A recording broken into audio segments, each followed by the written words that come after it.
Nós estamos estudando o início do capítulo 9 do Livro dos Espíritos. Este capítulo, na semana passada, nós demos o começo da conversa e hoje vamos continuar. Ele começa na pergunta 456, que nós já fizemos, já discutimos, que é a penetração de nosso pensamento pelos espíritos. Os espíritos penetram nossos pensamentos. E nós vimos como eles podem ver, eles podem participar, eles podem conhecer tudo aquilo que nós estamos fazendo. Não há segredo que se consiga ocultar dos espíritos. Nós fomos então até a pergunta 458. O que pensam de nós, os espíritos que estão ao nosso redor e nos observam? Foi a última questão da semana passada. Eles nos estão vendo, eles estão sabendo o que nós estamos querendo, eles estão sabendo como nós agimos. O que eles pensam de nós? Foi a pergunta de Kardec. E então os espíritos responderam, e apenas para nós rememorarmos, que depende qual é o pensamento deles a nosso respeito. Depende do padrão evolutivo, do padrão vibratório do espírito. Aqueles que são frívolos, portanto, são espíritos de baixa evolução, eles dão risada, eles se divertem com os nossos pequenos aborrecimentos ou aqueles que eles provocam, com aqueles aborrecimentos que eles suscitam. Eles zombam das nossas impaciências. São espíritos que têm esse desejo, gostam de fazer isto. E se você procurar lá na escala espírita, a partir da pergunta número 100, você vai encontrar os espíritos que estão dedicados a fazer estas coisas. São espíritos de ordem imperfeita, da terceira classe dos espíritos, ou da terceira ordem, melhor dizendo, que se subdivide em 5 classes. Vamos lá, vamos nos lembrar, já estudamos isso. Quem lembra alguma classe, levanta a mão, sem olhar. Vamos lá. Uma das classes dos espíritos imperfeitos. Vai lá, Heloísa, fala no microfone aí, por favor. Enquanto está todo mundo desesperado para chegar na pergunta, ninguém encontra. Zombeteiros. Zombeteiros, que mais? Uma delas. Pseudo-sábios. Pseudo-sábios. Renata, outra.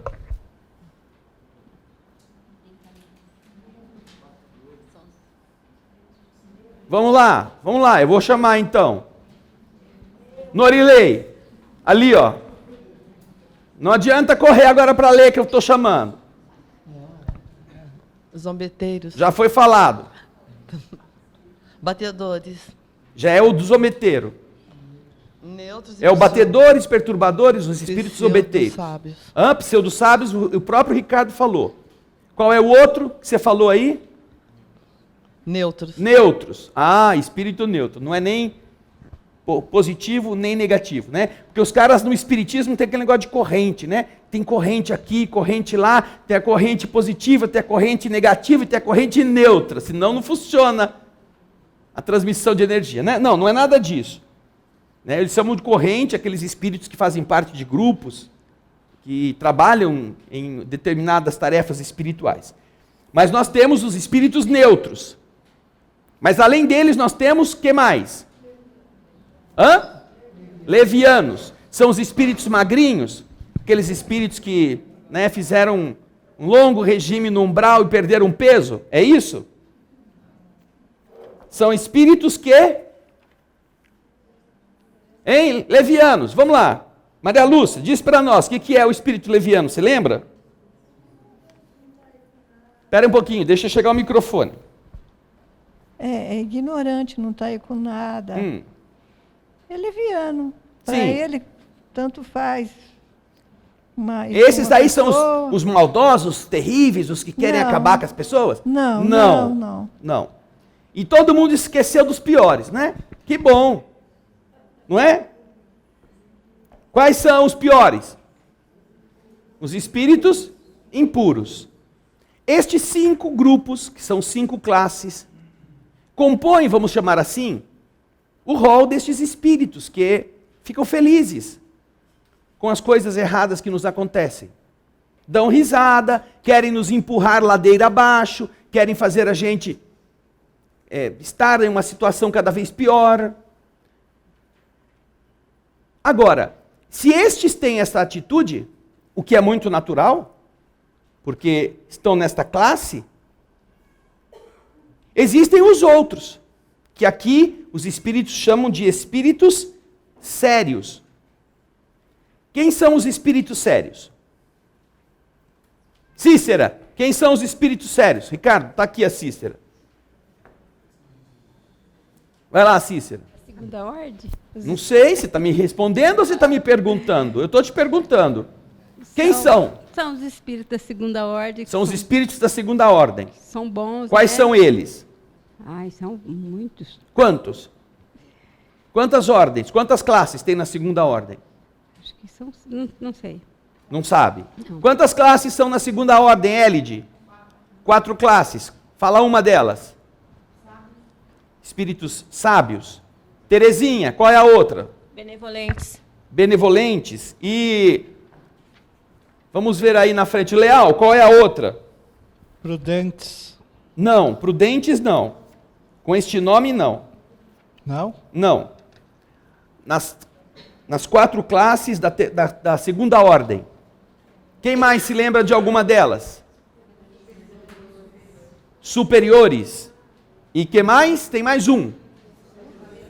Espírito de sabedoria. São 4 grupos, chamados por Kardec de classes, que comporiam os chamados espíritos sérios e que podem estar nos ajudando, apesar de lastimarem nossos erros. Os da 5ª classe são os espíritos benevolentes. Depois temos os espíritos sábios, depois os espíritos de sabedoria e, por último, os espíritos superiores. Agora, tem a classe VIP, não é? Que é a primeira de todas, que é a dos espíritos puros, que é uma única classe. Certamente que eles estariam inseridos nestas categorias que estariam nos ajudando. Só que eles estão em uma coisa tão mais acima, que as tarefas deles estão muito mais amplificadas do que estas de estarem conosco constantemente.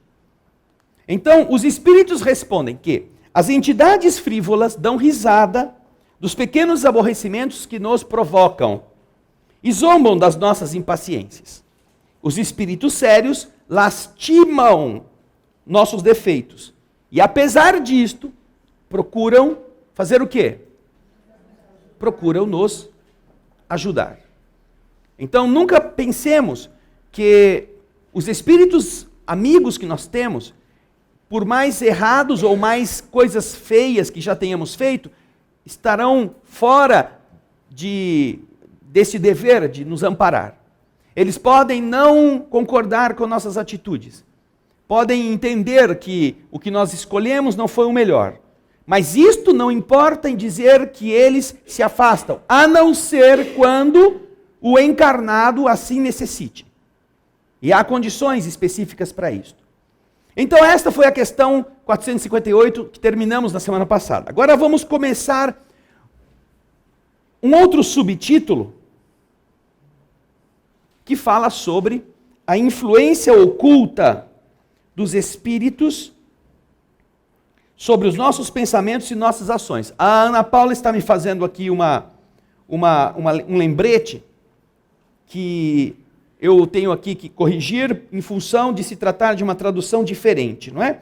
Ela está colocando para nós que o que o Leal falou de espírito prudente é uma tradução que consta do Livro dos Espíritos, traduzido por João Herculano Pires, e que chama na 3ª classe como espíritos prudentes, ao invés de espíritos benevolentes. Então, nós temos os espíritos benevolentes em grande parte das traduções, mas o Leal tem razão, porque provavelmente o livro dele é da tradução da LAC. É isso aí, Leal? Isso. Então, alguns que estejam com essa tradução, eventualmente, possam ter algum termo que está diferente, não só no título, mas também nas maneiras de descreverem as respostas, tá? Isso é comum acontecer em Evangelhos da Fé, o Evangelho do Ide, Evangelho ou Livro dos Espíritos, nas obras básicas. De qualquer forma, nós temos, o Léo está correto naquilo que havia dito dos espíritos previdentes? Prudentes. Os espíritos não é da previdência, é da prudência. Ok. Obrigado, Ana Paula. A pergunta 459 é muito interessante. Os espíritos influem sobre os nossos pensamentos e as nossas ações? Quem acha que influi, levanta a mão. Isso. Então, já é alguma coisa que você tem que levantar da cama sabendo. Todo dia. Nós temos o hábito de só termos preocupação com ladrão. A gente sai de casa, olha se não tem um malfeitor atrás do poste, se tem alguma entidade por perto, assim, encarnada, que queira, né, te dar um golpe. Nós temos preocupação com aquilo que é visível. E, eventualmente, nós passamos o dia todo sem nenhum problema. Não encontramos malfeitores, tivemos a sorte de não passar por situações dessa natureza. Mas, quando nós, estudando o Livro dos Espíritos, nos damos conta de que os espíritos influem sobre nossos pensamentos e sobre nossas atitudes, aí nós temos que pensar, eles são invisíveis. Eles estão em toda parte. Então pode ser que eu não esteja vendo um malfeitor, pode ser que eu não esteja vendo um ladrão me espreitando, um golpista encarnado, mas só por isso eu vou relaxar? Aguarda. Eu vou deixar as coisas rolando assim, sem estar atento? É o que a maior parte faz. Todas as pessoas que não conhecem esta realidade, compreende-se que se conduzam assim. Afinal, elas estão preocupadas com o que enxergam, que já é uma grande bênção você poder enxergar e fugir de uma armadilha qualquer dessa natureza. Mas, como elas não sabem, ou como as suas concepções a respeito do mundo invisível são ainda muito próximas da infância, elas não ficam imaginando que tenha entidades que estão com elas todos os dias, o tempo todo. Vão vivendo suas vidas, vão tocando o barco. Mas quando os que estudam, quando os que conhecem a doutrina, quando os que têm a oportunidade de chegar à obra espírita, se dão conta dessa pergunta 459, naturalmente nós precisamos acordar diferente e dormir diferente. Porque os espíritos respondem em um pequeno conjunto de palavras algo que significa muito. Dizem eles: a esse respeito, a influência dos espíritos é maior do que credes, porque frequentemente são eles que vos dirigem. Os espíritos. Frequentemente, não é de vez em quando. Isto é algo tão interessante e tão importante que nós deveríamos meditar 1 ano sobre isto e avaliar nossas condutas nos diversos ambientes, nas nossas atividades mais singelas. E observar que estes comportamentos podem estar enraizados não somente em coisas que nós pensamos, em coisas que nós queremos, mas na influência de que somos vítimas sem nenhum tipo de apelação, normalmente. Ah, mas isso é uma injustiça, como é que Deus deixa? Eu tenho um espírito protetor. Como é que Deus deixa? Como? Ele não coloca uma barreira, o bate-fino, é esse, Ana Paula, o bate-fino com as suas asas de couraça de aço, que me impede de ser atacado? Afinal, eu sou trabalhador do centro espírita, eu sou médio. Sabe, médio? Eu sou aquele que vai lá, que aplica passe, aquele que faz palestra, aquele que dá a água, aquele que escreve o livro, aquele que pinta, aquele que conversa com as entidades. É, isso mesmo. Nesses casos ainda é pior. Mas não são os espíritos que deverão nos proteger dos espíritos. Porque antes de chegarmos às influências dos espíritos, nós temos que perguntar para nós mesmos: por que que nós nos deixamos influenciar pelas pessoas? Por quê? Por que que nós fazemos coisas que nós não queremos fazer, mas fazemos porque alguém que a gente gosta, a gente admira ou a gente quer imitar fez? Vocês já perceberam como nós temos dificuldade de identificar quem nós somos por nós mesmos? Nós temos um problema de detecção da nossa identidade. O ser humano vai desenvolver isto na medida em que amadurecer. Mas a nossa sociedade, num plano de prova e expiação, ela é composta, em sua grande maioria, de pessoas que não sabem o que são, não sabem o que querem ser. Por falta de uma maturidade de alma. E é exatamente isto que abre campo a toda uma indústria. Uma indústria que confunde a mente das pessoas, que quer que elas sejam de um jeito e não de outro. Quando nós estamos neste nascer, crescer, viver e nesse identificar-nos com o mundo, sem saber o que somos, o que acontece? Nós então adotamos posturas de fora para dentro. Nós não sabemos o que há lá dentro. Nós nunca fizemos uma reflexão a respeito dos nossos próprios valores. Nós nunca pensamos por que tais coisas são importantes ou são desimportantes. Nós nunca fizemos uma avaliação mais concreta do que é que nos norteia. E como nós não sabemos disso, como nós queremos ser normais, entre aspas, nós começamos a usar padrões de fora. E então passamos a vestir o que os outros vestem, a usar os tipos de cabelo que os outros usam, a ter vocabulário e trejeitos que os outros têm, a andar na moda ou a fazer estilo como os outros fazem. Às vezes são pessoas que a gente conhece, que a gente admira, então a gente quer copiar, mas a gente nunca vai dizer que quer copiar. A gente nunca vai dizer que copiou. A gente vai sempre dizer assim: não, é que eu gosto. Eu gosto. Mas antes não gostava. O que foi que aconteceu? Antes não era assim. Por que que ficou? E esta postura é muito conflitante, porque qualquer pessoa que for questionada, ela não sabe explicar. Não sabe. Ela não diz assim: eu troquei a cor do meu cabelo porque eu estou fazendo um tratamento e eu preciso agora ficar com o cabelo dessa cor. Um tratamento físico, um tratamento com remédio, e isto vai ajudar no tratamento. Ótimo. Perfeito. Mas se não há motivo e ela resolveu trocar, por que motivo? E por que ela não diz: não, é que eu vi na novela, tinha uma moça que ficou com o cabelo tão lindo, eu quero ficar que nem a ela. Ah, mas você precisa disto.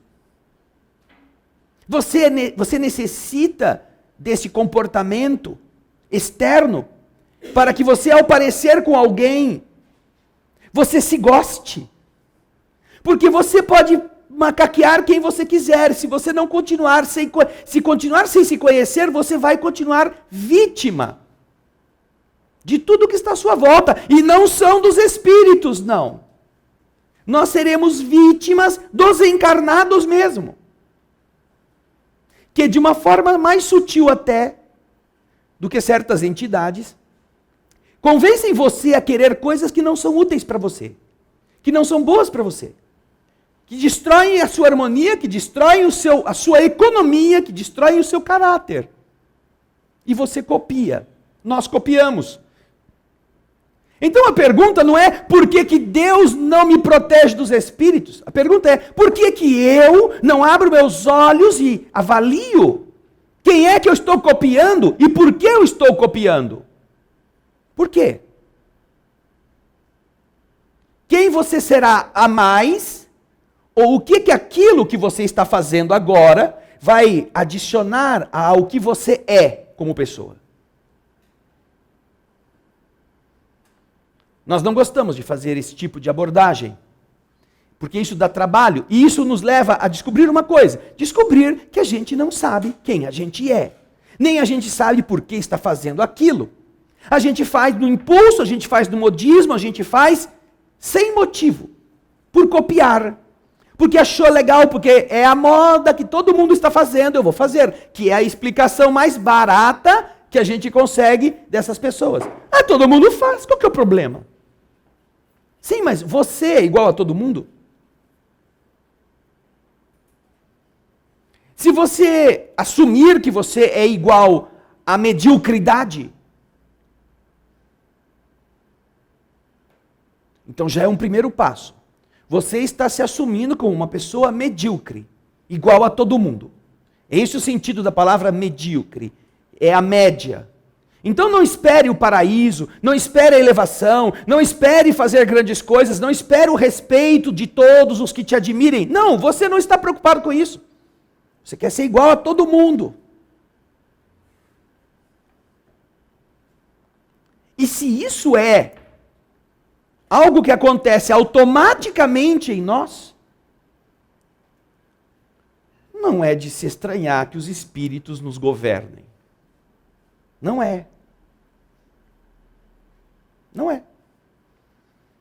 Porque os homens nos governam. As modas nos governam. A insanidade, a loucura que está aí em toda parte nos governa e a gente entra de cabeça sem saber, eu preciso disto. Isto vai ser bom para mim? Isto vai fazer bem para o meu organismo?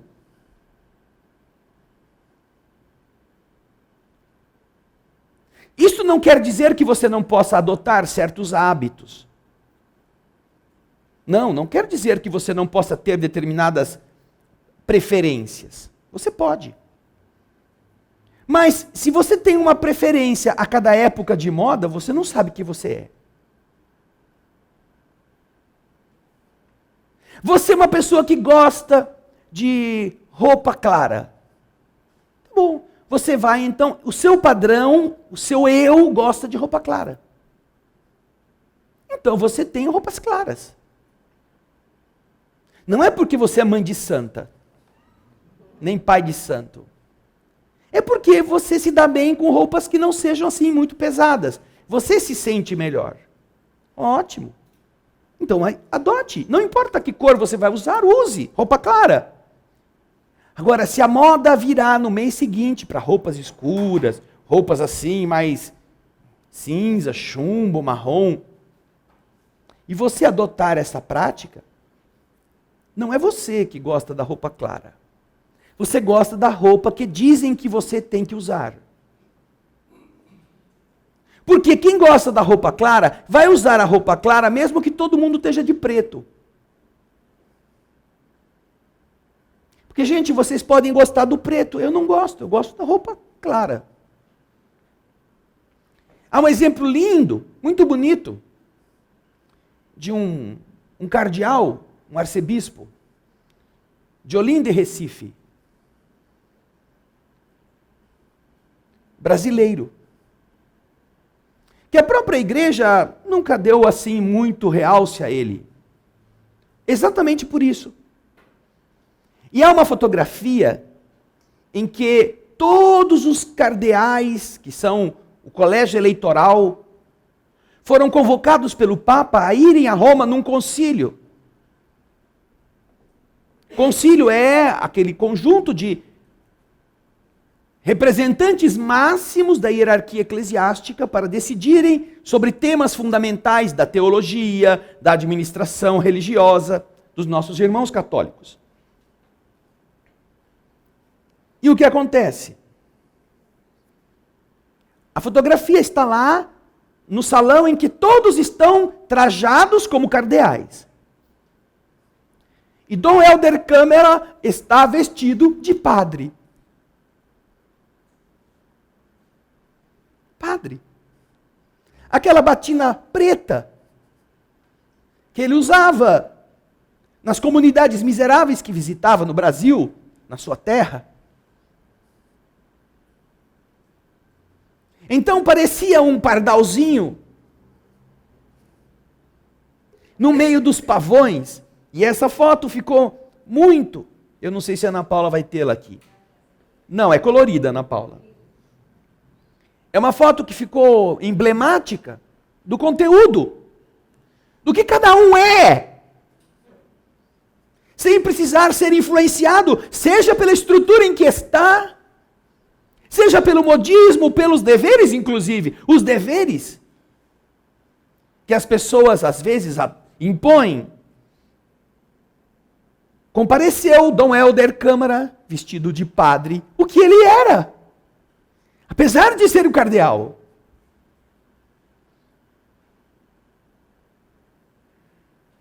Certa vez, Gandhi foi convidado pelo governo britânico a comparecer a uma recepção na Inglaterra. Gandhi, hindu, foi vestido como um hindu. Quando chegou na entrada, a pessoa responsável disse: o senhor tem que estar vestido adequadamente, porque o convite estipulava que era gala ou traje a rigor, formal. E Gandhi estava lá usando aquele seu mantinho e aquele floco de algodão em volta dos dois palitos. Porque se você olhar Gandhi, parece que enfiaram um floquinho de algodão, desses que a mulher usa para limpar a unha, né? 2 palitinhos, era a roupa de Gandhi. Então Gandhi agradece, imagina, agradece, vai para o hotel, coloca o terno oficial em uma caixa, escreve um bilhete e manda entregar na recepção. Isto aqui é o que vocês esperavam que viesse. Isto era o importante para vocês. E foi embora.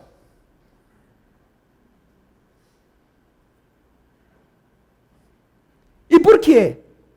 Não porque ele era arrogante, prepotente, os espíritas de plantão vão dizer: nossa, mas que homem que não foi capaz de entender, que não foi humilde. Não, ele era ele não precisava de nenhum favor dos outros para acatá-lo. Vocês querem que eu esteja na recepção? Eu vou do meu jeito. Serve?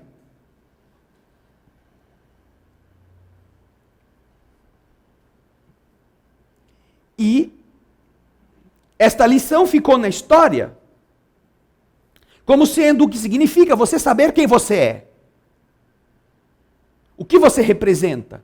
Se você está em paz com você mesmo, você não depende de comprar uma roupa nova para se sentir bem no ambiente. Você está usando a roupa do ano passado, que já está paga. Você não se endividou só para fazer uma figura. Quando você não sabe quem você é e você depende da aprovação dos outros, então aí você se endivida, você paga mais, você se afunda no cartão de crédito, só para que ninguém note que você está usando um modelito ultrapassado. É este o mecanismo. Que não há nenhuma diferença e que nós aceitamos no nosso dia a dia, no nosso cotidiano. E não tem nada a ver com o espírito desencarnado, tem a ver com quem nós assistimos na televisão, que nem muito esforço faz. Nem muito esforço faz para violentar a nossa vontade. Eles apenas sugerem. Sugerem, jogam lá na tela. Compre tal coisa, você vai ficar muito melhor. Mas você não está bem? Por que você não está bem? Se você precisa comprar uma coisa para ficar melhor, você tem um problema, você tem 2. Por que você acha que não está bem. E não estando bem, por que você acha que se fizer o que eles falaram para você, você vai ficar bem? São duas tolices, uma dependendo da outra. Primeiro, você não saber quem você é e por que está mal. E segunda, aceitar fazer o que estão mandando você fazer, para ver se fica boa, ou fica bom. Duas coisas que não precisaria você passar, nem ficar ruim, nem comprar, para ver se melhora, se você soubesse onde está a raiz disto. Eu estou assim porque meu orgulho ficou ferido numa discussão com uma pessoa. Eu fiquei com raiva dela. Ela falou umas coisas, eu não aceitei. Ou eu fui destratado porque não fui considerado, não fui considerada no lugar em que estava. A pessoa chegou e me fingiu que não me viu, ou não falou o meu nome. Essa é a verdade. Quando nós admitimos a nossa verdade, nós começamos a trabalhar com o que é real. E este é o caminho mais rápido para a gente sair do problema. Para a gente não se deixar levar pela influenciação física, pela influenciação mental, nem pela influenciação invisível. O que os espíritos estão dizendo aqui a respeito da influência dos espíritos sobre os encarnados? A influência deles é maior do que credes, porque frequentemente são eles que vos dirigem. E nós poderíamos falar, frequentemente é a televisão que nos dirige, frequentemente é a manchete do jornal que nos dirige, frequentemente é o desfile de moda ABC que nos dirige. Por que isso? Porque nós não sabemos quem nós somos. Porque dá trabalho. Porque nós vamos descobrir coisas que são feias a nosso próprio respeito. Quando a gente gosta muito de se pavonear com certos conceitos dos outros.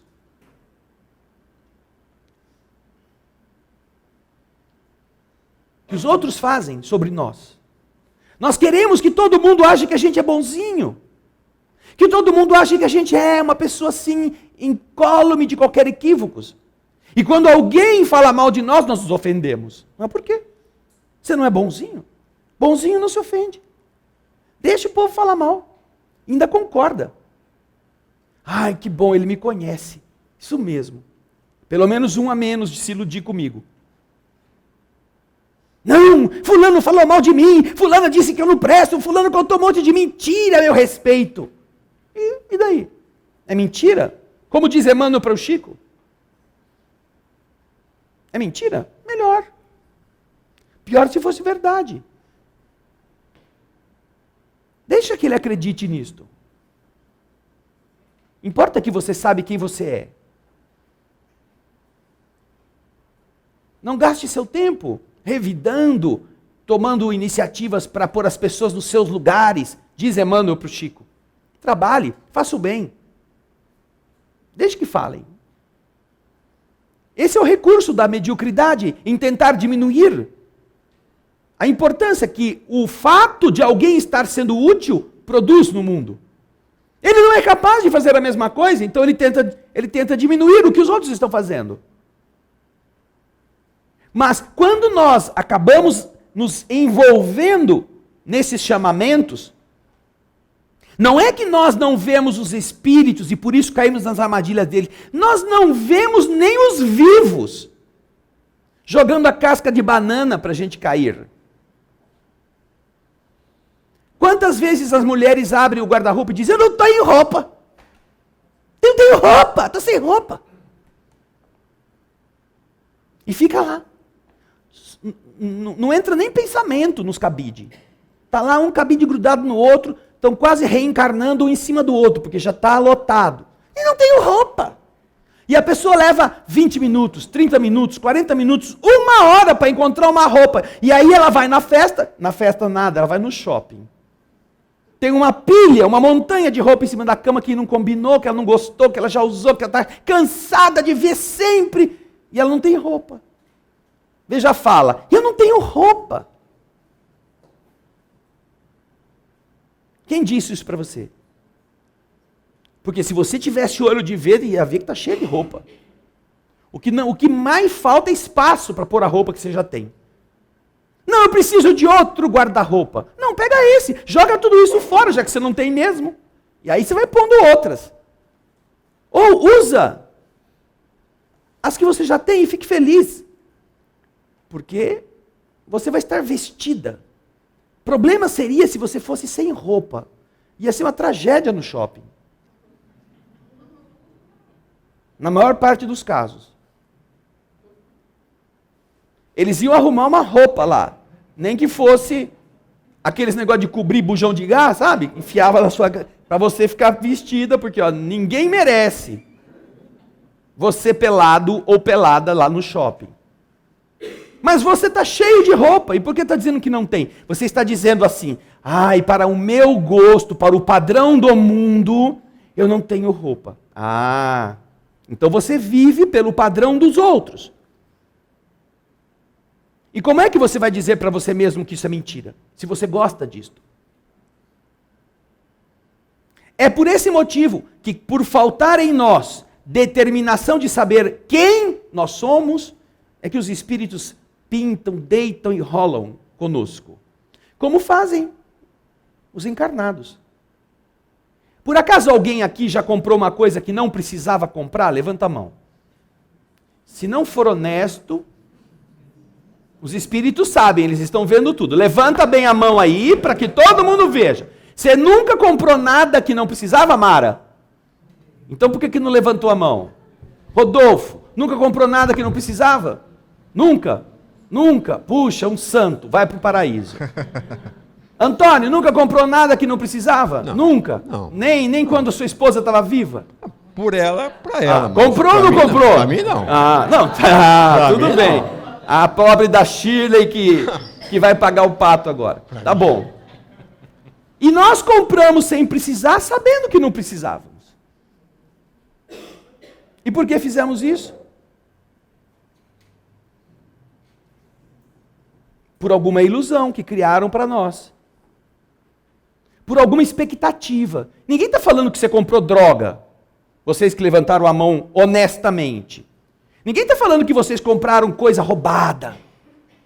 Às vezes foi. Olha, tem um toca-fita. O Gaspar é do tempo do toca-fita. Olha, não é, Gaspar? Você nunca ouviu aquilo, Gaspar? Olha, tem um toca-fita baratinho, TDK, olha, custa 800. E estão vendendo por 200. Compra. O que era? Tudo roubo. Mas você que devia estar pensando que isso aí era roubo, custa 800, vou comprar por 200, que legal. Eu não estou precisando, mas eu deixo lá guardado em casa. Então, eu vou perder essa boquinha? O que é a Black Friday? O que é a sexta-feira, essa sexta-feira maldita? É fazer você comprar o que não precisa sem perceber que não precisa. Economize! Veja, olha só como é sutil o negócio. Tão sutil que só quem não tem cérebro, só os anencéfalos e só aquelas pessoas que têm o cérebro cheio d'água é que não percebem isso.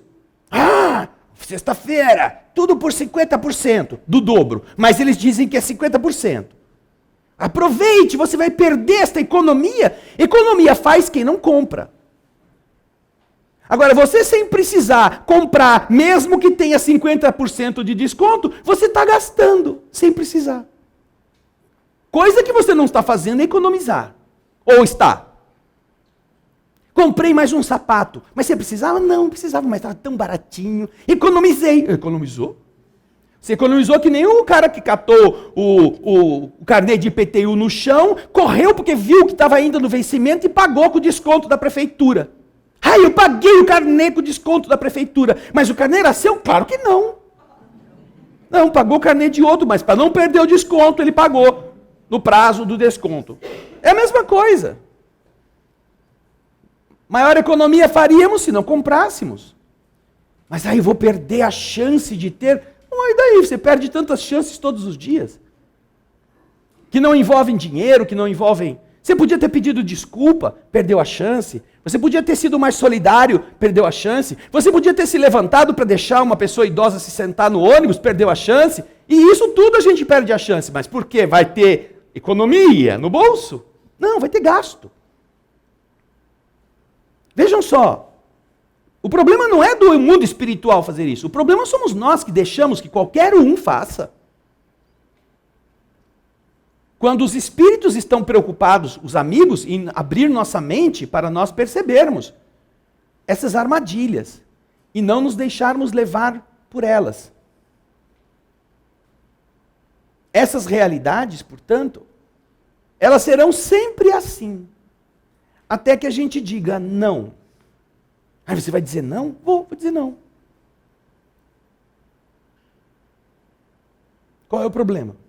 Eu não acredito. Eu era espírita que estudei sempre na minha vida em escola católica. E sempre fui o melhor aluno, porque sempre gostei de estudar. E todas as freiras, todas as madres tinham o maior respeito pela minha família e por nós.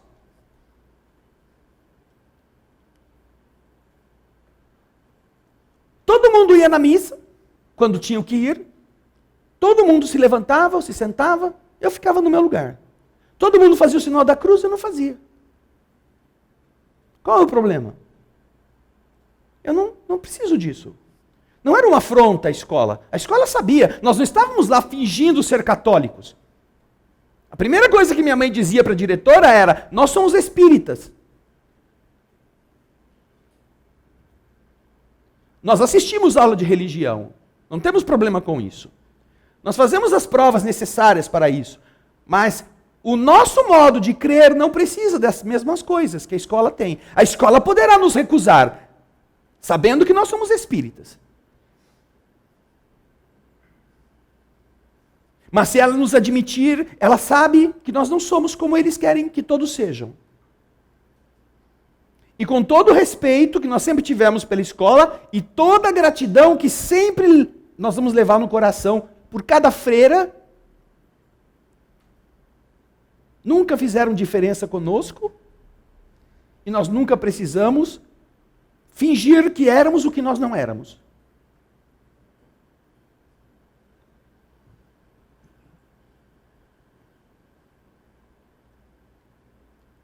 Estas são coisas que você tem que decidir com você. Você precisa usar esse corte de cabelo? Precisa? Ou você está usando porque alguém na televisão apareceu e você quer imitar? Você precisa usar essa cor de unha? Nós já falamos aqui sobre aquela unha coitadinha, né? Aquela solitária. Para quê? Para quê? Para dar mais vantagens e mais lucros para a indústria do esmalte? Que agora para você fazer uma unha, ao invés de um único frasco com uma única cor, você tem que ter 2? Ou 3? Ou pintar a unha, botar florzinha, urso, pinguim, decalque. Para que isto? Relógio é para marcar hora. Marcar hora. Tem uma utilidade. Inventaram ele para uma coisa. Quando nós transformamos o relógio em uma demonstração de estilo, em uma demonstração de classe, nós já não estamos mais dando o valor que o relógio tem pela hora que marca. Nós estamos usando o relógio como um ornamento. O que o desnatura. E o que demonstra que nós não estamos tão preocupados em ser autênticos. Nós queremos encenar coisas. Seja com relógio, seja com os breguetes que a gente pendura, etc, etc, etc. Naturalmente que no meio social em que nós estamos, existe um limite aceitável destas coisas. Existe. Mas na maior parte das pessoas, elas não estão preocupadas com esse limite. Apareceu uma coisa nova, ela quer. Apareceu outra, ela quer mudar. E as coisas vão sendo colocadas assim, umas depois das outras, porque todos querem. Todos aceitam. Agora, isso que eles estão falando aqui, se nós estivéssemos atentos, nós já evitaríamos muitos problemas agora entre os encarnados. Quer dizer, então, com as influências dos invisíveis. Porque é exatamente o que acontece com eles. A televisão você pode desligar. O assunto você não está contente com ele, você pode tentar mudar ou pode parar de conversar. Você pode chegar lá no seu guarda-roupa e dizer, não, eu tenho bastante roupa mesmo. Eu não vou mais querer comprar essa semana, a semana que vem, ainda no mês de agosto. Mas nenhuma roupa. No mês de agosto. Se eu conseguir chegar até o fim de agosto, nossa, vai ser uma vitória. Ótimo. Ótimo. Mas acontece que nós estamos envoltos em uma atmosfera de entidades que conhecem nossas fragilidades, conhecem nossas fraquezas. E os espíritos, como faz a televisão, como fazem os outros que querem nos influenciar, eles não são esses que querem obrigar você a fazer uma coisa que você não quer fazer. Eles são muito inteligentes. Como é que você que é esposa ou você que é marido consegue cooptar a cooperação do seu cônjuge? Como? Agradando. Primeiro fazendo o que ele quer. Primeiro fazendo ele se sentir contente, ou ela. Primeiro sendo carinhoso, agradável, etc, etc, etc. E então, daí dá a facada. Podem perceber, as pessoas que querem alguma coisa de nós, elas sempre chegam elogiando você. Elas sempre começam, nossa, mas é maravilhoso aquilo que você fez, aquilo que você diz, aquilo que você é como pessoa, você é um chefe sensacional, você é isso, você é aquilo. Aí o chefe já fala assim, esse vai querer tirar folga no dia do plantão dele. Você já fica esperando. Pode esperar que não é de graça. Então os espíritos, esses que são desta faixa inferior, eles também fazem a mesma coisa. Eles sabem que você precisa sofrer, eles querem que você seja vítima de alguma coisa. Mas como é que eles fazem? O fulano sobe aí e pula lá de cima do shopping. E morre, você vai ter que morrer. Não, eles sabem que você tem lucidez suficiente para não correr o risco de se atirar de cima do prédio. Eles sabem disso. Mas eles sabem que você tem alguns gostos, que você tem algumas inclinações que você adora. Então eles começam. Ah, vai lá, come mais um pouquinho. Bebe mais um pouquinho. Ah, tá tão quente, tão quente, tão quente. Do tempo do Gaspar existia, na televisão, existia um seriado chamado Columbo. Columbo. O Gaspar assistia ele. Peter Falk era o ator, morreu há pouco tempo. E ele era um desses investigadores que parecia um songão, assim, um burraldo, bobão. E havia sempre um homicídio que ninguém sabia quem havia cometido e chamava o Columbo. Então ele tinha um carro velho, velho. E ele sempre começava a conversar, fumava um charutão, tinha uma capa de chuva meio marrom, meio caque, que ele andava com essa capa. E ele sempre falava para as pessoas, escuta, eu estava pensando, mas eu não entendi uma coisa. Eu conversei com a minha mulher em casa, minha mulher me fez uma pergunta, aí eu falei, mas por que será? Ele ficava sempre, mas ele era muito inteligente. Então um dos filmes acontecia uma coisa interessante. A pessoa morreu, foi assassinada, quando estava passando uma película, um filme. Estava todo mundo no cinema. Mas essa pessoa saiu, e quando ela saiu, ela foi assassinada. E ninguém viu, ninguém sabia. Naquele tempo, para os que estão aí tentando questionar tudo, não havia câmera escondida. Não havia essas câmeras de fiscalização, não é? Não, ninguém sabia. Então ele teve que... Mas por que essa pessoa saiu? Por que ela estava assistindo? Todo mundo estava assistindo.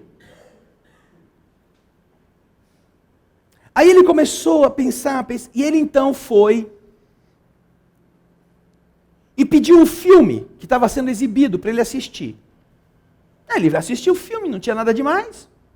Nada. É um filme de ação, tinha cenas em vários lugares. Mas depois de ter meditado, pensado, ele começou a perceber que realmente havia sido assassinado.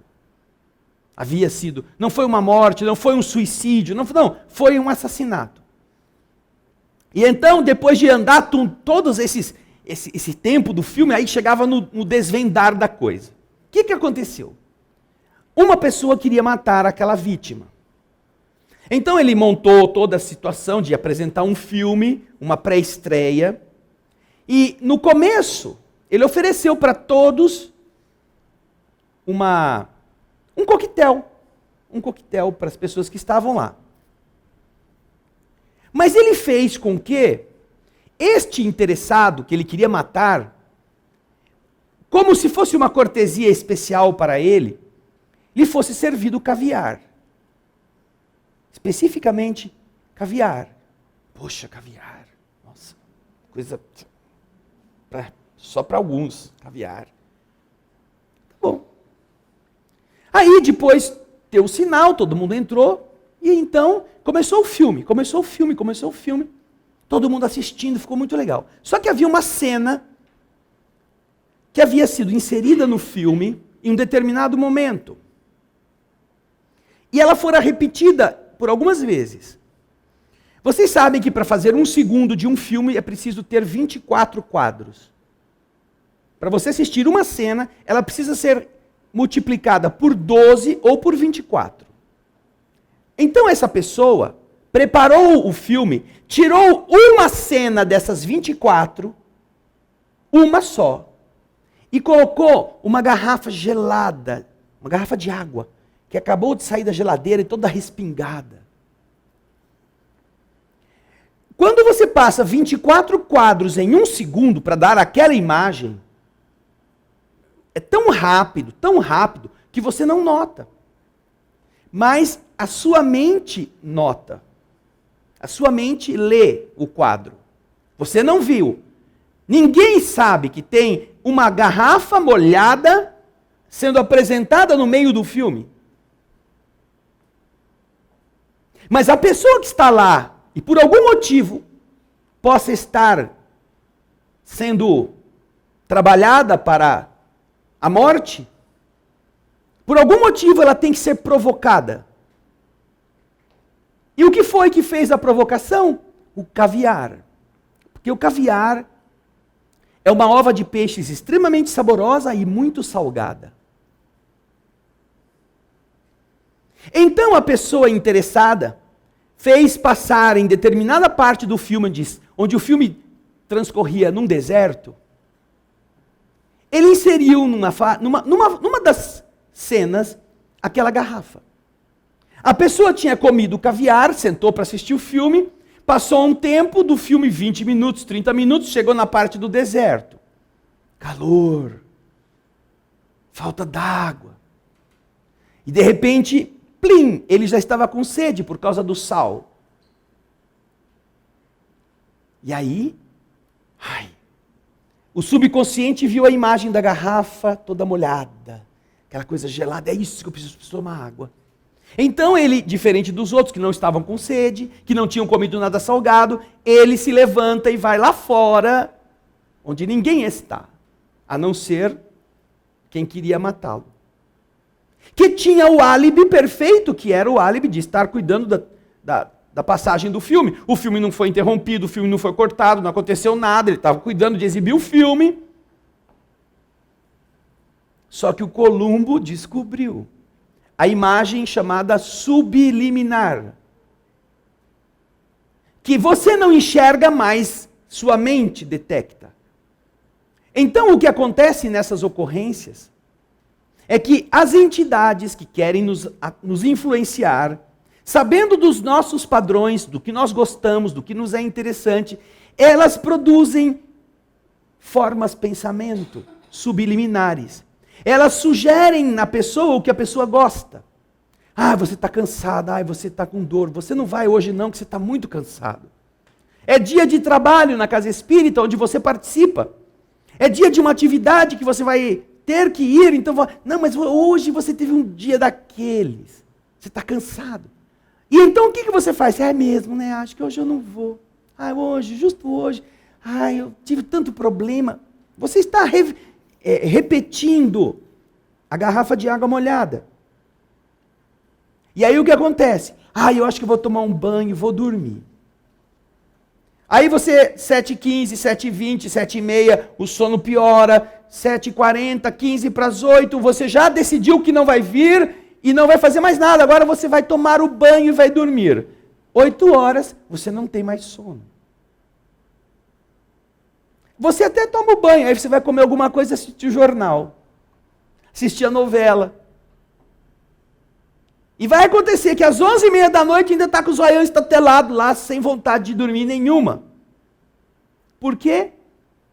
Porque passou o horário que você tinha um compromisso, que não era interessante você ir. Para quem? Para quem não queria que você fosse.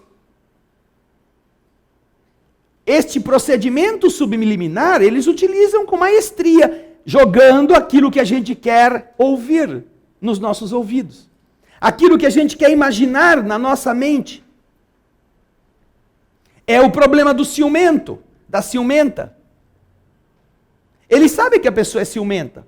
Ele sabe que a pessoa tem essa fraqueza. E como as pessoas não costumam lutar contra isto, é muito fácil.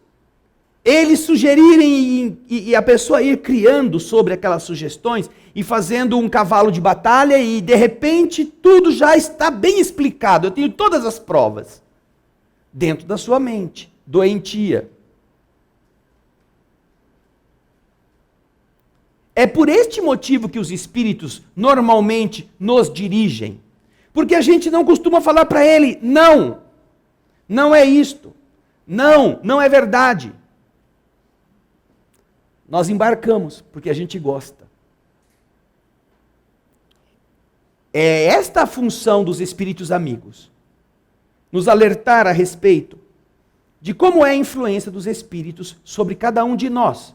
Sejam estes espíritos encarnados, sejam eles desencarnados. Perguntas, dúvidas? Vamos lá, levanta a mão quem quiser fazer alguma indagação sobre o tema.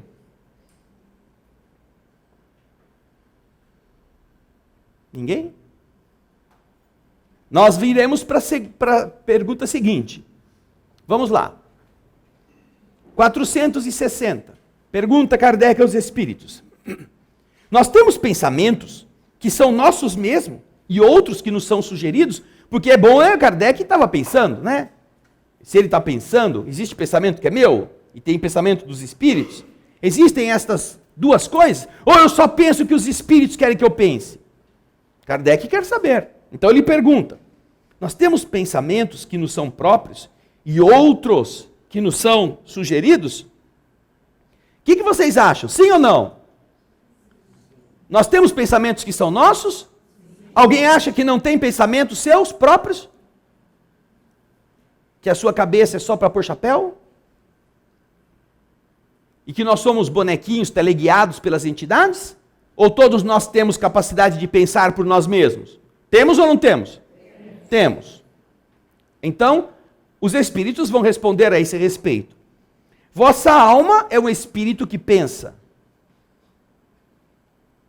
Não ignorais que vários pensamentos vos alcançam, ao mesmo tempo, sobre o mesmo assunto, e frequentemente bem contrários uns aos outros.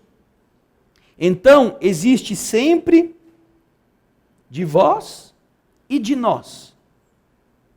E é isso que vos coloca na incerteza, uma vez que em vós tendes duas ideias que se combatem.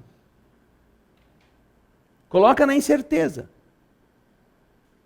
Aparece uma proposta, você tem lá todo um planejamento, mas de repente surge uma proposta profissional, afetiva, de passeio. Você tinha uma coisa, e essa outra proposta surge para você de uma forma tentadora em sentido daquilo que você também tinha vontade de construir. E aí? Faço ou não faço? Faço ou não faço? Faço ou não faço? Aceito ou não aceito? Aceito ou não aceito? Vou ou fico? Vou ou fico?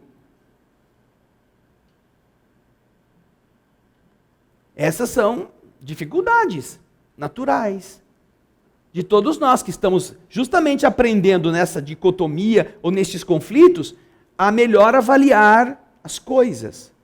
por nossas próprias decisões. Algumas pessoas têm muita dificuldade de aceitar decisão, de aceitar a definição por si.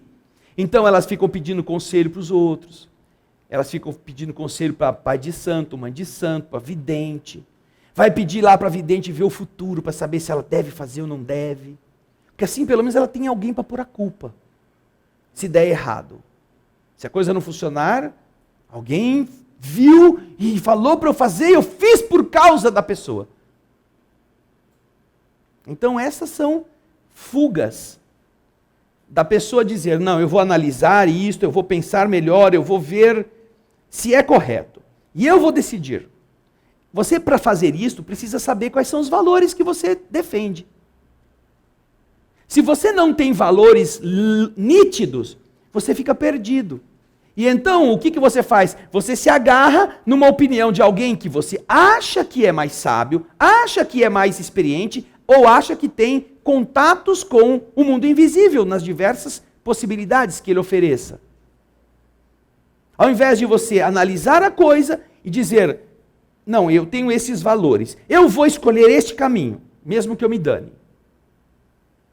Pelo menos eu sei o que eu fiz.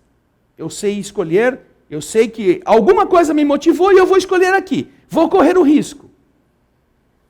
Agora, para correr o risco é sempre bom você ter fundamentos. Fundamentos. E esses fundamentos não são fáceis. Dependem do sofrimento às vezes. Dependem. É muito fácil escolher entre certo e errado. E às vezes as pessoas ainda erram, imagina. Agora, escolher entre o ruim e o menos ruim é complicado. O que fazer? Ai, meu Deus, o que eu faço? Se eu faço isso, acontece aquilo de ruim. Se eu não faço, acontece outra coisa de ruim. Então, o que fazer? É preciso, então, você desenvolver uma capacidade de análise, ou até mesmo uma capacidade de se sintonizar com forças sublimes com você diretamente.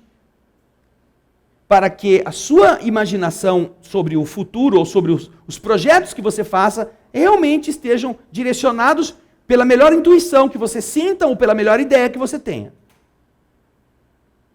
Quando você sabe quais são os seus objetivos, você começa a ter um definidor.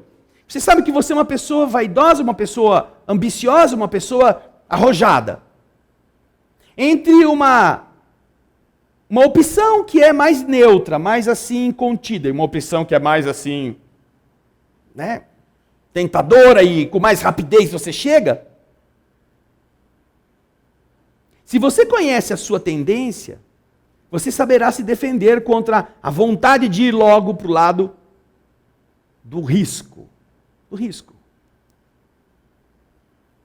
Mas se você não tem essa capacidade, se você não é capaz de olhar o panorama à sua volta, não é capaz de analisar que o mundo pode voltar de perna para cima de repente, e aí você vai ser pego numa situação desagradável, você faz a bobagem. E 2 dias depois, 15 dias depois, 1 mês depois, você está enfiado no buraco, poderia ter evitado. Então, quando você sabe como são os seus mecanismos, as suas engrenagens, você saberá conter-se.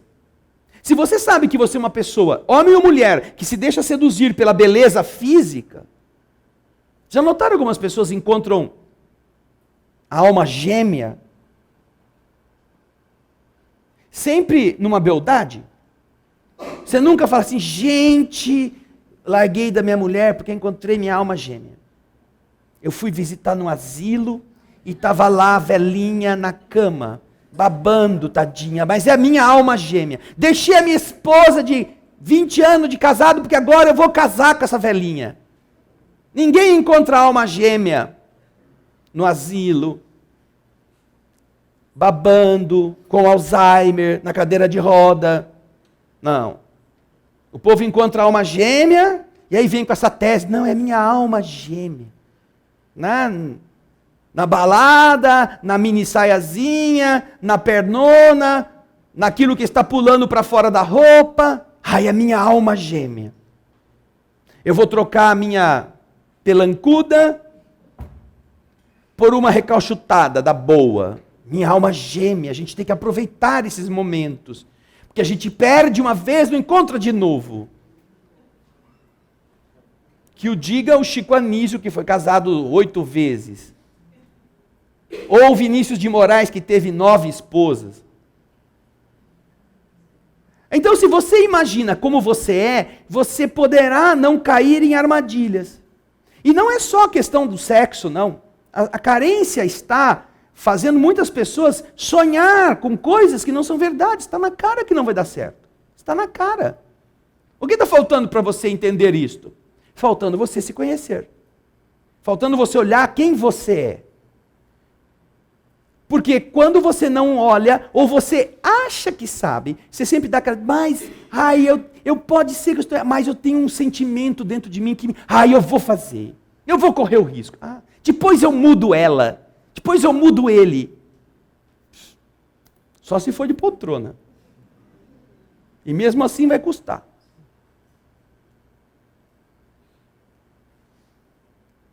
Porque uma das coisas mais difíceis de você fazer é mudar o outro. Sobretudo quando até você declara isso. Porque é justamente aí que o outro vai dizer, agora que você quer que eu faça, é agora que eu não faço. Eu conheci um casal que, quando se casaram, quando se uniram-se pela força da casualidade da gravidez. E aí então, a moça era mais ou menos ajeitada, o rapaz era tiposo, mas a natureza é ingrata com as mulheres, geralmente, né? Por causa da gravidez, por causa de uma série de problemas de hormônios, etc., ela foi ficando 1,5 maior do que ela era, 1 vez 8 vezes, até chegar em quase 3. E o marido falava assim, por que você não emagrece? Aquela coisa assim, né? Ele ainda sonhava com uma vida harmoniosa que eles não tinham. E ela dizia, emagrece, porque você está... Você acha que eu estou gorda? Não, é que eu tive que tirar 2 fotografias para você caber. Numa só não deu. Aí ela, quando eles brigavam, ela falava assim, você vai largar de mim? Tudo bem, pode largar. Se você largar de mim, no mês seguinte eu tô magrinha. Quero ver só. Ela usava isso como chantagem. Para dizer, eu não emagreço porque você é desse jeito. Se você largar de mim, aí eu vou emagrecer. Porque enquanto você está comigo, eu não faço. Quer dizer, olha só, que coisa insana. Mas essa pessoa não sabe o que ela é. Ele também não sabe o que ela é. Não sabe nem o que ele é. Porque ele está vinculando o afeto que tem com o corpo que vê. E ainda que em alguns níveis isso seja útil, isso seja algo bom, isso estimula, isto é alguma coisa que, se for colocado como condição, vai fazer a infelicidade das duas partes. E vão ter que continuar juntos por causa dos filhos, como as pessoas dizem. Por causa dos filhos. Que malditos filhos vão ser estes? Que vão ter que conviver com 2 que se odeiam, e que mal disfarçam esse ódio por causa deles. Eles ainda são culpados. Por 2 que se dizem adultos e que não são capazes de ter coragem de assumir, não, eu vou salvar essa união. Se ele acha que para uma união ficar melhor, eu preciso perder peso, eu vou me esforçar.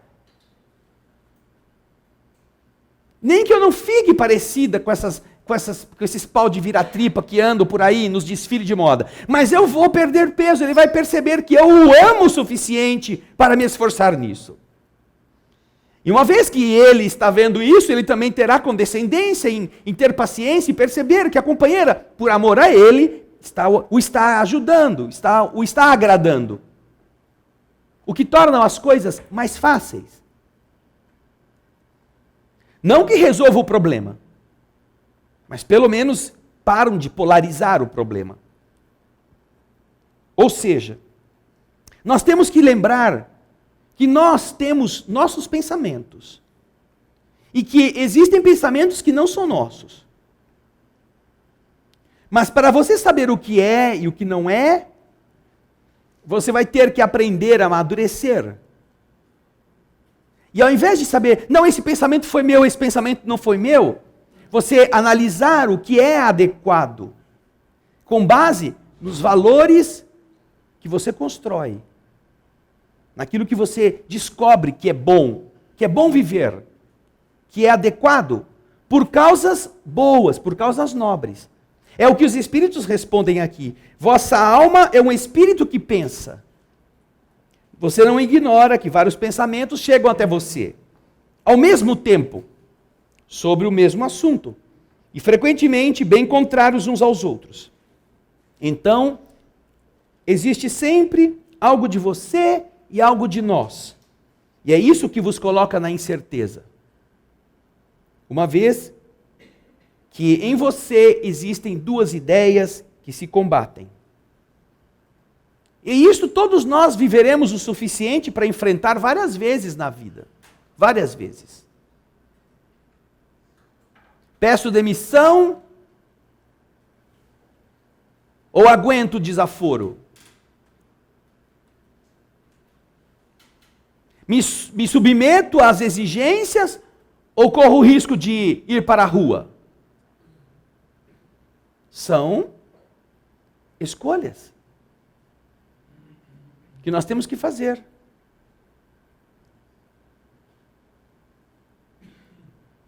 E estas definem o que nós somos.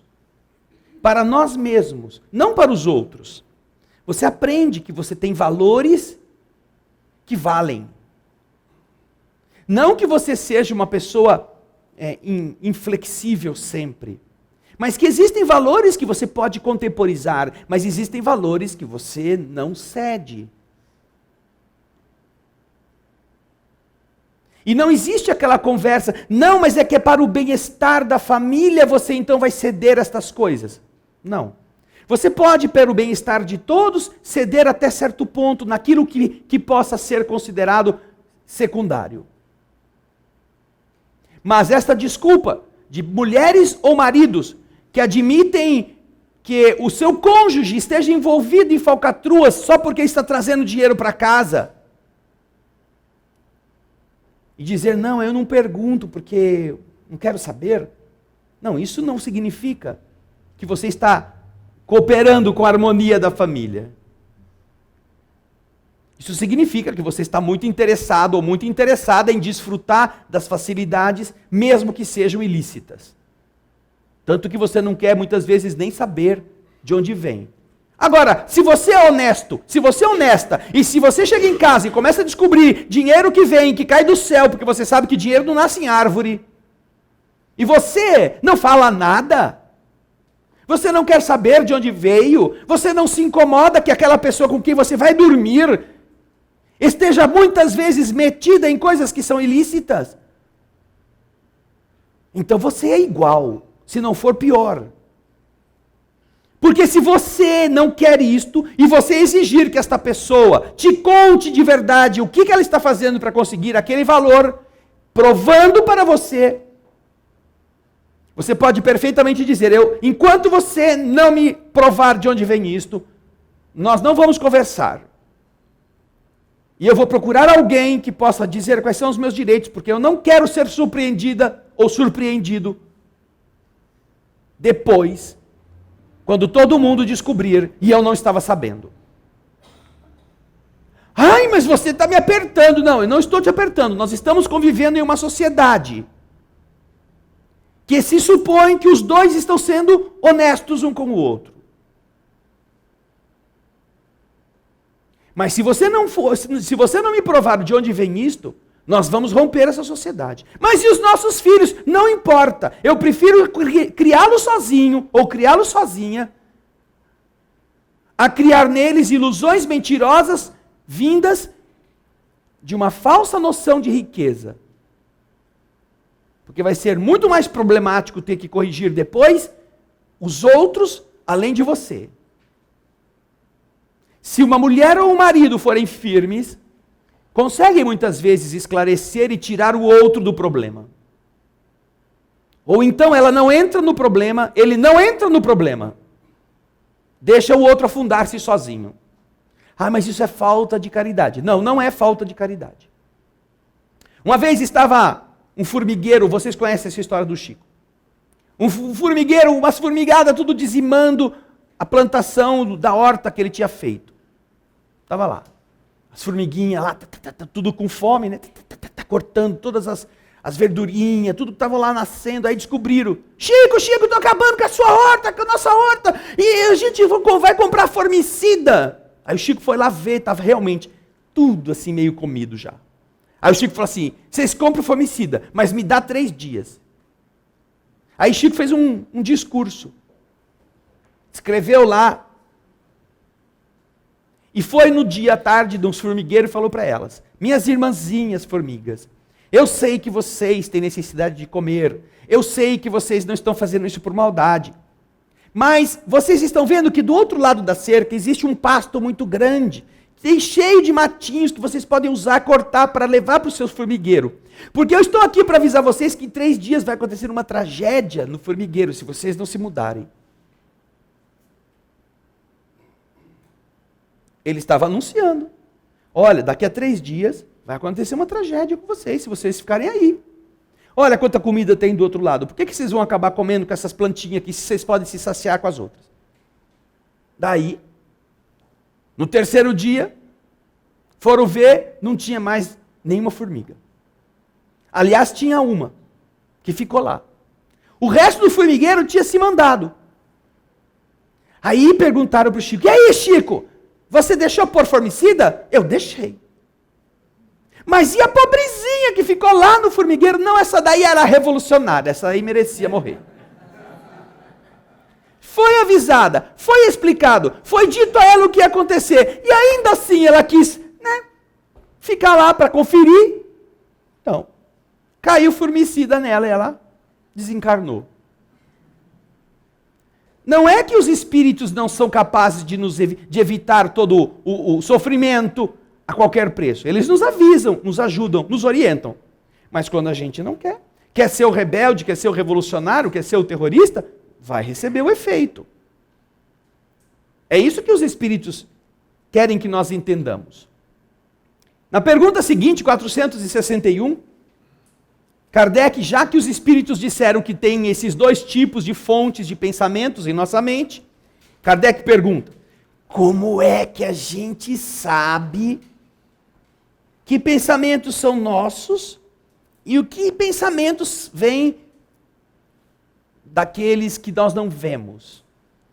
Kardec pergunta: como distinguir os pensamentos que não nos são próprios daqueles que nos são sugeridos? Então, dá para distinguir isso? Dá para você ter uma ideia? Até de certa forma dá para fazer isto. O grande problema é quando o pensamento que você está tendo é igualzinho ao pensamento que te é sugerido. Você pensa assim: eu vou andar no arame entre 2 prédios aqui na Francisco Glicério, porque eu sou malabarista. Quer dizer, ele esticou lá a corda, vai andar, ele é malabarista, ele gosta de show, gosta de viver perigosamente. Esse é um gosto dele. Aí vem o espírito e fala assim: isso mesmo, legal. Estica bem esticado essa corda, que vai mais alto ainda. Você põe no 8º andar, põe lá no 15º, vai trazer mais público. Então, como é que vai distinguir se é dele ou se é do espírito? Este pensamento de fazer essa travessia. Quando os dois têm a mesma ideia ou têm a mesma natureza. É claro que se você é uma pessoa que tem medo de altura e de repente se acorda com a ideia de que vai andar no arame entre 2 prédios, ou você é o Homem-Aranha que descobriu isso durante o sono, ou essa ideia não é sua. Não é? Essa ideia não é sua. É fácil. É fácil você, se conhecendo, saber se é ou não. Mas e quando as coisas são coincidentes? Se quando você gosta da aventura e a ideia que vem na sua mente é: vai mesmo, vai dar certo, vai lá, aproveita. E isso é um problema. Então Kardec perguntou para os espíritos a esse respeito: como nós distinguimos Os pensamentos que são nossos, daqueles que são sugeridos pelos espíritos. Aí vem a resposta. Quando um pensamento é sugerido, é como uma voz que vos fala. Os pensamentos próprios, os pensamentos nossos, em geral, são aqueles do primeiro momento. De resto, e aí vem o mais importante, de resto, não há grande interesse para vós nessa distinção. E é frequentemente útil não o saberdes. Frequentemente útil que você não saiba. O homem age mais livremente e, se ele se decide pelo bem, o faz mais voluntariamente. Se toma o mau caminho, não tem nisso senão mais responsabilidade. Porque na lei do universo ninguém vai dizer assim, você não é suicida porque foi o espírito que falou para você andar no arame. Não. A lei do universo vai dizer assim, quando você subiu no arame, você sabia que a lei de gravidade funciona também em Campinas, não sabia? Sabia. E você que caiu de lá, se você não pôs um paraquedas, se você não botou uma corda de segurança e você morrer, você é suicida. Não precisa que o espírito tenha te induzido a você andar no arame. Basta você abrir o olho e ver que aquilo não é adequado. Não é adequado usar a velocidade como arma, dando por desculpa a emoção que ela causa. Não, não é adequado. Não é adequado todo tipo de alimentação venenosa que nós estamos usando com a desculpa de que é gostoso. Não é adequado, você sabe. Não é adequado fumar ou beber ou usar drogas de todos os tipos só porque você acha que isso vai te dar barato, vai ficar loucão, vai ficar numa boa. Não, não é adequado. Você sabe.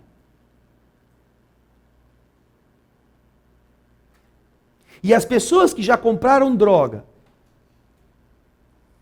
sabem o que compraram. Agora vai me dizer que quando comprou a droga, precisava dela. Vai dizer que precisava dela? Vai dizer que foi imposição de alguém você comprar todos os tipos de anfetaminas que oferecem para você nas festas ou nos lugares que você frequenta, para fazer de conta que você é o que você não é?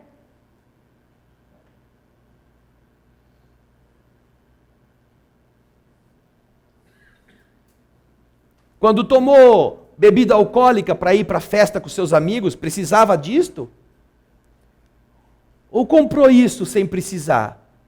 E usou isto com uma desculpa de que para ser legal o lugar precisava estar alto?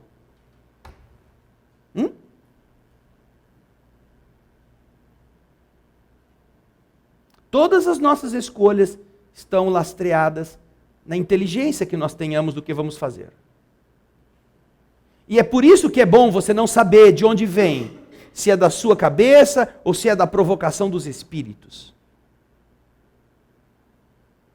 Porque isso poderia tirar de nós a capacidade de escolher. Não, é porque eu acho que é do espírito, então agora eu vou fazer. Ou agora eu não vou fazer, porque o espírito acho que falou para eu não fazer. Não importa. Nós temos inteligência exatamente para discernir. E discernir significa avaliar, meditar, escolher e assumir a responsabilidade pela escolha. Enquanto nós não fizermos isso, nós não somos adultos. Nós só temos um corpo grande, mas nós não crescemos. E é por causa disso que os espíritos nos conduzem, como nós estamos vendo nesta parte do Livro dos Espíritos. Nós vamos então terminar aqui hoje, na questão 461, já completada. Na próxima semana iremos para a 462. Vamos fazer agora as perguntas que nos enviaram. São mais de 2.400 pessoas que estão participando no nosso encontro de hoje. O Ricardo de Vila Nova de Gaia, em Portugal, disse assim: será possível entrar em contato com o espírito elevado que nos protege e fazer com que Ele nos possa ajudar sempre que precisemos? E como se faz isso? Assim, tomaremos a decisão que for melhor para o nosso desenvolvimento aqui na Terra e na evolução espiritual terrena. Ricardo, Vila Nova de Gaia, Portugal. Bem, Ricardo, isso já acontece. Primeiro, vamos colocar as coisas nos seus devidos lugares. O Livro dos Espíritos diz que todos nós temos um espírito amigo ou um espírito protetor. Mas ele não disse que é um espírito superior. É um espírito que é superior a nós. A nós. Então vamos supor que nós sejamos desses espíritos que estão ali na... a escala espírita não é só para espírito. A escala espírita é para espírito desencarnado e encarnado.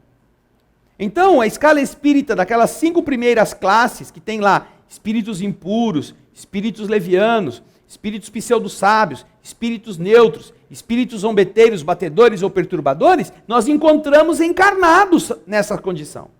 Então vamos pensar que você é uma pessoa que está vinculada à condição leviana. Você é uma pessoa, um espírito leviano, encarnado.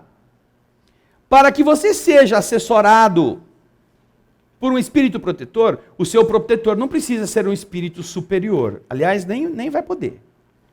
Né? Você vai ter um espírito benevolente, que vai tentar te ajudar. Um espírito protetor que vai ser aquele que vai estar do seu lado, mas você é um leviano, e já é um benevolente e já te serve. Agora, para espíritos encarnados muito mais avançados, espíritos que já sejam de ordens como a segunda, por exemplo, espíritos que são dedicados aos estudos, espíritos que buscam aprimorar a inteligência, espíritos sábios, espíritos que estão devotados ao conhecimento ou à resolução de problemas, ou que sejam espíritos simplesmente bondosos, ainda não muito cultos. Estes terão espíritos melhores. E aí serão espíritos das classes mais avançadas, que serão os protetores deles. Porque é sempre assim. Nós teremos protetores que são superiores a nós. A nosso nível. Dentro, obviamente, desse conceito. Porque não adianta você pensar assim, eu sou um espírito leviano, então eles vão botar para mim um espírito zombeteiro, porque o espírito leviano está ali, na segunda classe, e o espírito zombeteiro está lá na sexta classe, ele é melhor. Não é melhor. Todos eles estão no mesmo balaio, só que eles são maus, cada um dentro de um ambiente. Né? Agora, se vocês prestarem atenção na definição de espírito neutro, você já está pensando assim, né? Eu acho que eu sou dos benevolentes, estou ali na segunda ordem. Bons espíritos, eu sou um bom espírito. Eu não faço mal para ninguém. Eu não quero prejudicar os outros. Só falo mal da vizinha, só fico cobiçando a mulher alheia, só fico tomando as coisas que... Mas eu não devolvo o troco, mas eu sou um bom espírito. Nós não gostamos nunca de... Por isso que a gente não sabe quem a gente é. A gente não gosta de correr o risco de saber que a gente é um traste. E ter certeza. Eu recebi outro dia uma coisa muito interessante. Uma frase de Abraham Lincoln. Eu não sei até... Acho que estava no pessoal do Ricardão que mandou. Estava escrito assim... É melhor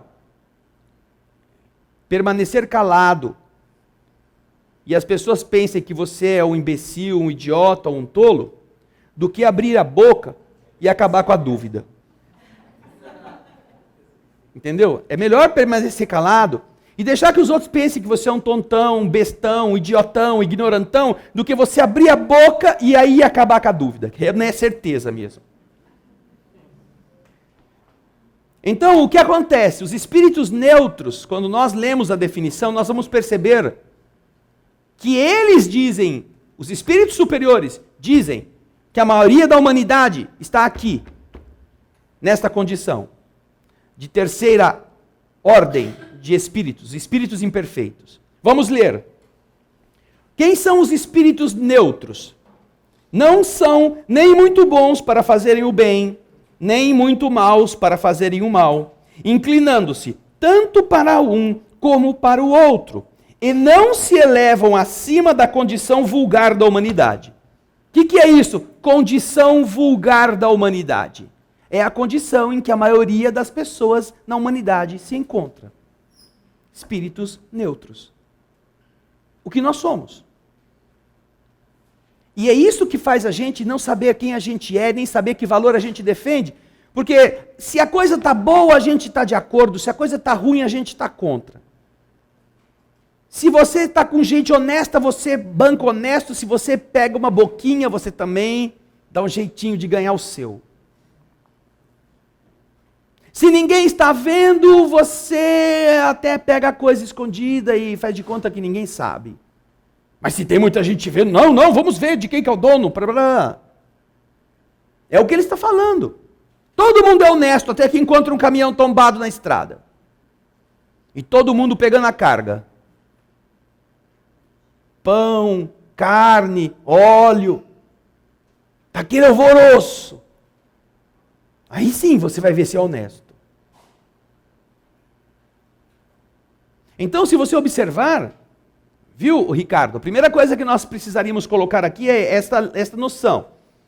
Esse espírito elevado que nos protege é mais elevado do que nós. Não é que seja um super elevado, né? E é possível entrar em contato com ele constantemente, porque ele está sempre conosco. Neste mesmo capítulo, Ricardo, nós estaremos tratando das tarefas do espírito protetor. Quem são eles? O que eles nos fazem? Como nos ajudam? Nós temos o programa 46, 47, se não me engano, Alimento para a Alma, que fala dos espíritos protetores. Fizemos, acho que, 2 programas falando sobre eles. Volta lá, Ana Paula, nos programas Alimento para a Alma, logo no começo. Mas está lá mais para baixo. Nós temos 2 ou 3 programas no Alimento para a Alma falando sobre os espíritos protetores. Caso você queira, ao invés de ficar esperando a gente chegar, e ao ler o que está nesse mesmo capítulo, se você quiser, Ricardo, você poderá assistir esses 2 ou 3 programas que nós temos, se não me engano, acho que são 2, sobre os espíritos protetores.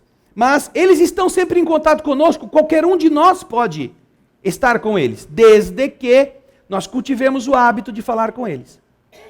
Se nós aprendermos mentalmente a entrar em sintonia com os nossos amigos invisíveis, nós estaremos sempre acompanhados desta ligação íntima.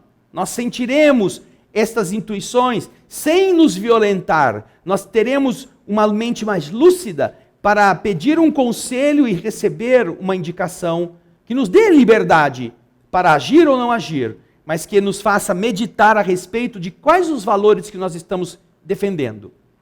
Então, quando você tem essa noção, você não precisa ficar, eu vou ter que ir lá no centro espírita, porque lá no centro tem um médium que ele recebe o meu espírito protetor. Não precisa disso.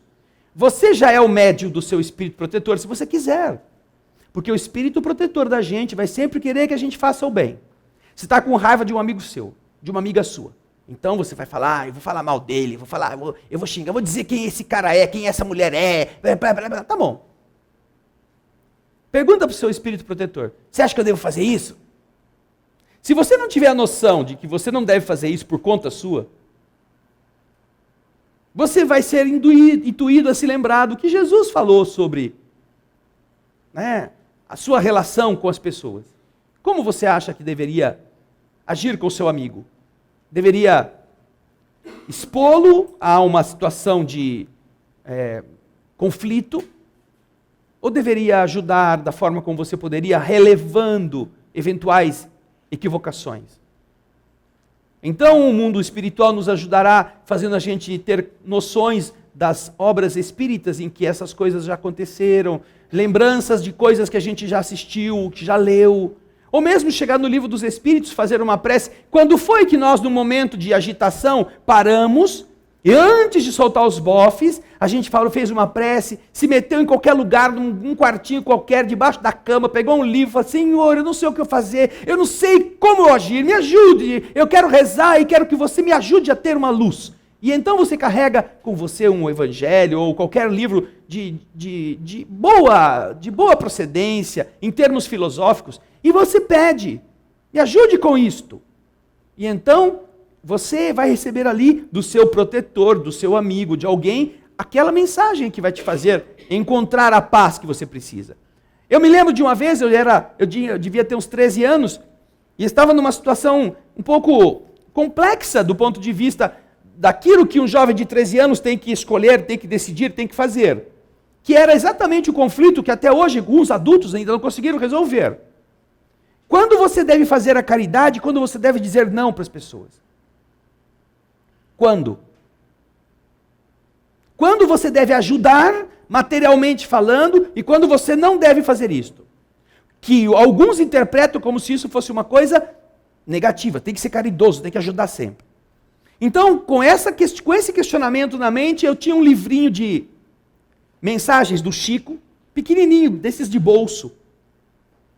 E então eu estava pensando sobre isso. Não falei com o meu protetor, não sei nem se ele ainda estava comigo. Assim, eu já não tinha perdido a paciência.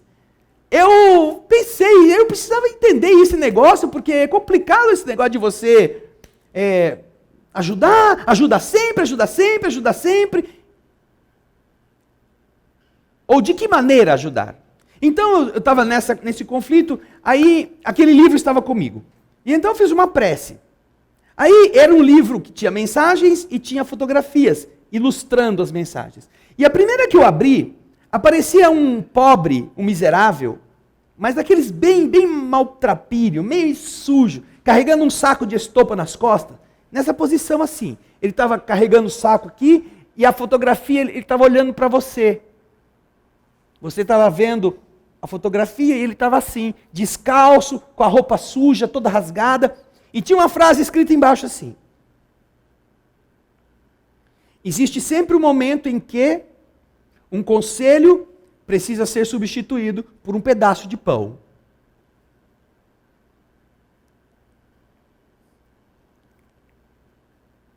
Ele não disse o que eu tinha que fazer, mas me ajudou a ter discernimento. Olhe esse infeliz. Ele precisa que você dê a ele um conselho de como ele não ser pobre? Ou ele precisa que alguém dê algo de comer? Qual é a primeira necessidade? E eu nunca mais me esqueci dessa frase, porque eu arranquei aquele negócio e colei no meu caderno. Tinha um caderno lá que às vezes eu guardava com alguns pensamentos. Então eu fiz, por causa disto que aconteceu, que foi tão marcante, de eu estar pensando, de eu estar buscando uma resposta, e de repente ela vir com a frase e com a foto. Veja só como são. Se você usar a inteligência e perceber, você vai saber. Quando você pode ajudar aconselhando e não dando coisas, e quando não adianta nada aconselhar, você precisa dar. Você precisa resgatar a fome, resgatar o medo, resgatar da doença, para que mais para frente essa pessoa tenha condições de entender. E isso então me serviu muito naquela época para que eu pudesse administrar esses conflitos naturais que surgem na vida das pessoas. Na minha vida também, entre ser bom fazendo o bem com coisas, ou o conceito que as pessoas costumavam fazer de não fazer e ser mal por não ter feito. Existe uma hora de ajudar e existe uma hora de não ajudar. Que significa ajudar também. Porque muitas vezes, não ajudar é a ajuda que a pessoa está precisando. A proteção de Santo Antônio, que é numa das obras de Humberto de Campos, ele conta. Pai ou Espírito Protetor? Não sei, viu, Ana Paula? Mas pode ser, deixa isso aí. É o programa 176. Mas num dos livros do Humberto de Campos, que a Ana Paula não vai ter tempo de procurar para encontrar agora, existe lá a proteção de Santo Antônio. Se não me engano é Luz Acima, Pontos e Contos, um desses aí. Contos e Apólogos. Proteção de Santo Antônio. E uma das frases do fim do livro, do fim desse conto, que se chama Proteção de Santo Antônio, é exatamente esta. Para melhor ajudar, muitas vezes, meu filho, é necessário retirar as escoras. Fala Santo Antônio depois de ter matado a vaca. Para melhor ajudar, muitas vezes, é necessário retirar as escoras. Bem, Achou aí, Ana Paula? Tá rapidinho, hein? Qual que é o livro? Não sei. Ela achou a história também. A história eu tenho na minha cabeça. O livro é que a gente vai depois deixar luz acima, está escrito aqui, luz acima. Procure nesse livro que você vai encontrar esta e outras histórias muito interessantes. Bem, infelizmente, quantos estão nos assistindo, Ana Paula, por favor? Nós queremos abraçar todos os que estão conosco, agradecer pela participação até esse momento. Vamos deixar, então, as preocupações para que possamos nos elevar.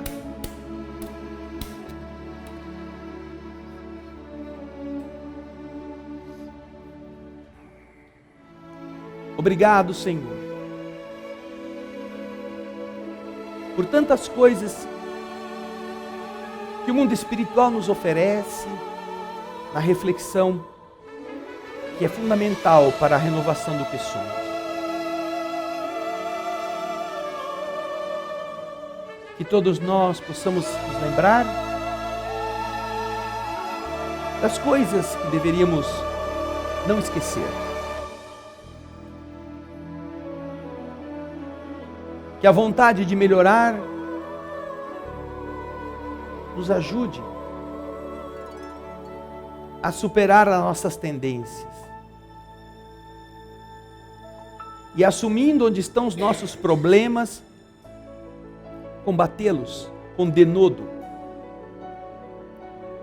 Porque não há vergonha nenhuma em estarmos errados. Quando de verdade a vergonha é, estando errados, nos acharmos certos. Nos acharmos isentos de correção. De nos considerarmos perfeitos, prontos e acabados. Ajuda-nos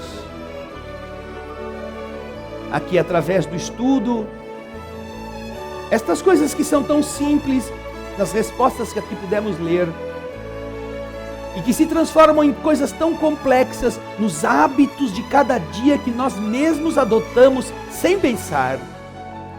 Faça uma diferença no que nós falamos, copiando as frases alheias, no que nós vestimos, fantasiados com os modismos que nós muitas vezes nem apreciamos. No que nós comemos, porque é tudo muito gostoso, mesmo que seja venenoso. Nas opiniões sociais que nós ostentamos em rodinhas de amigos. Nos hábitos nocivos que nos permitimos para conquistar certas aparências. Quando nos apodrecemos por dentro, para nos embelezarmos por fora. Ah, Senhor, que o Teu amor nos ajude a abrir os olhos, para que nós sejamos nossos melhores amigos, ao invés de sermos inimigos, que não precisamos de obsessores para nos afundar. Bastamo-nos a nós próprios. Que a capacidade de meditar possa nos acompanhar de volta para casa. E que quando acordarmos no dia seguinte, isto faça diferença no que nós somos. Agradecidos por tudo aquilo que Teu Evangelho e Teu ensinamento do Consolador prometido nos dá, nós deixamos a oração de Pai Nosso em silêncio, encerrando o estudo desta noite. Pai Nosso.